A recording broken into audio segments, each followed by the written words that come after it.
अग्निदेव की खांडव वन जलाने की इच्छा। वैशंपायन जी कहते हैं, जन्मेजय, जैसे जीव शुभ लक्षणों और पवित्र कर्मों से युक्त मानव शरीर पाकर सुख से रहता और अपनी उन्नति करता है, वैसे ही प्रजा धर्मराज युधिष्ठिर को राजा के रूप में पाकर सुख और शांति के साथ उन्नति करने लगी। उनके राजत्व काल में सामंत राजाओं की राज्य लक्ष्मी अविचल हो गई, प्रजा की बुद्धि अंतर्मुख हो गई, धर्म का बोलबाला हो गया। जैसे पूर्णिमा के निर्मल चंद्रमा को देखकर लोगों के नेत्र और मन शीतल हो जाते हैं, वैसे ही संपूर्ण प्रजा राजा युधिष्ठिर के दर्शन से आनंदित हो जाती। प्रजा युधिष्ठिर को केवल राजा मानकर ही आनंदित नहीं होती थी, बल्कि वे कार्य भी ऐसे ही करते थे जो प्रजा को अभीष्ट होते थे।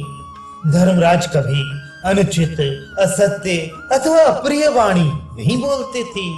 वे जैसे अपनी भलाई चाहते वैसे ही प्रजा की भी। इस प्रकार सब पांडव अपने तेज से समस्त राजाओं को संतप्त करते हुए आनंद से रहते थे। एक दिन अर्जुन की प्रेरणा से भगवान श्री कृष्ण धर्मराज युधिष्ठिर की आज्ञा लेकर यमुना के पावन पुलिन पर जल विहार करने के लिए गए। वहां उन लोगों की सुख सुविधा के लिए विहार भूमि सुसज्जित कर दी गई थी।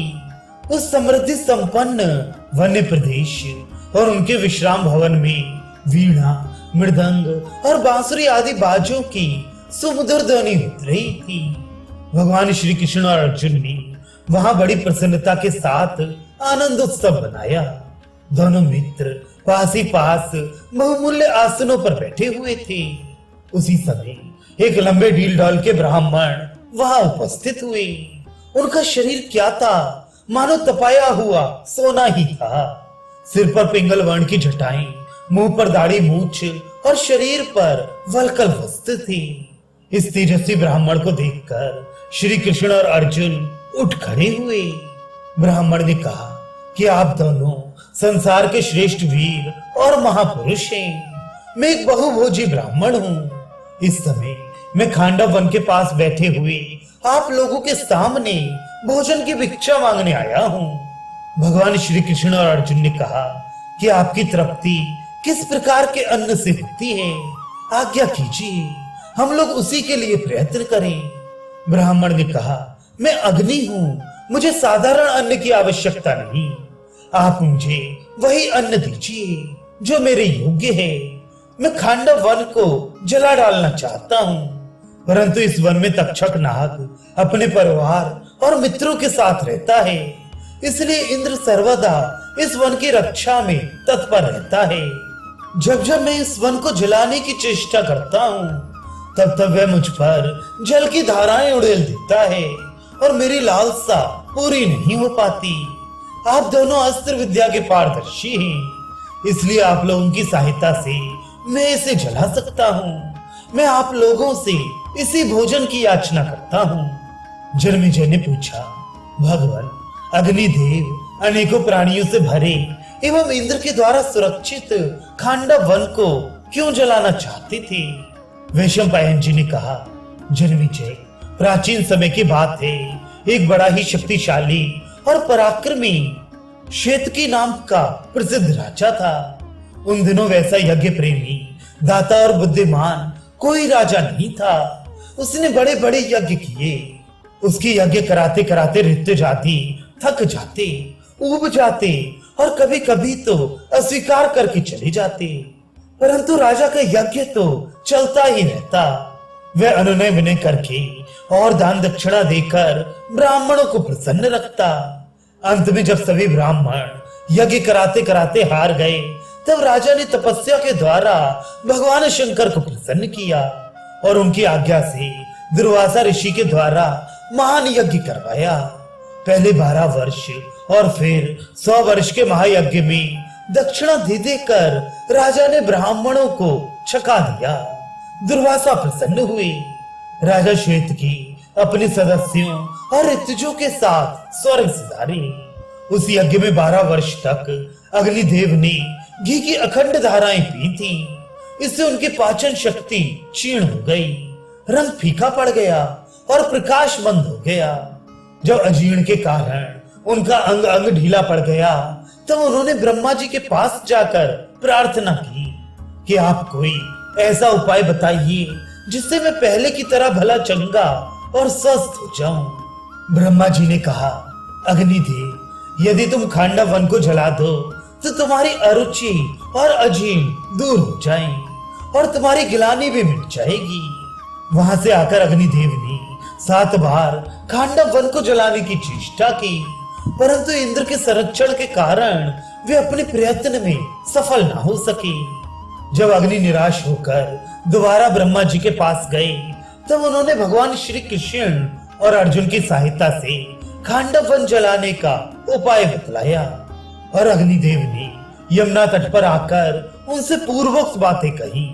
ब्राह्मण वेशधारी अग्निदेव की प्रार्थना सुनकर अर्जुन ने कहा, अग्निदेव, मेरे पास दिव्यास्त्रों की कमी नहीं है, उनके द्वारा मैं युद्ध में इंद्र को भी छका सकता हूँ, परंतु मेरे बाहुबल को संभाल सकने वाला धनुष मेरे पास नहीं है और ना उन अस्त्रों के उपयुक्त बहुत से बाण ही है।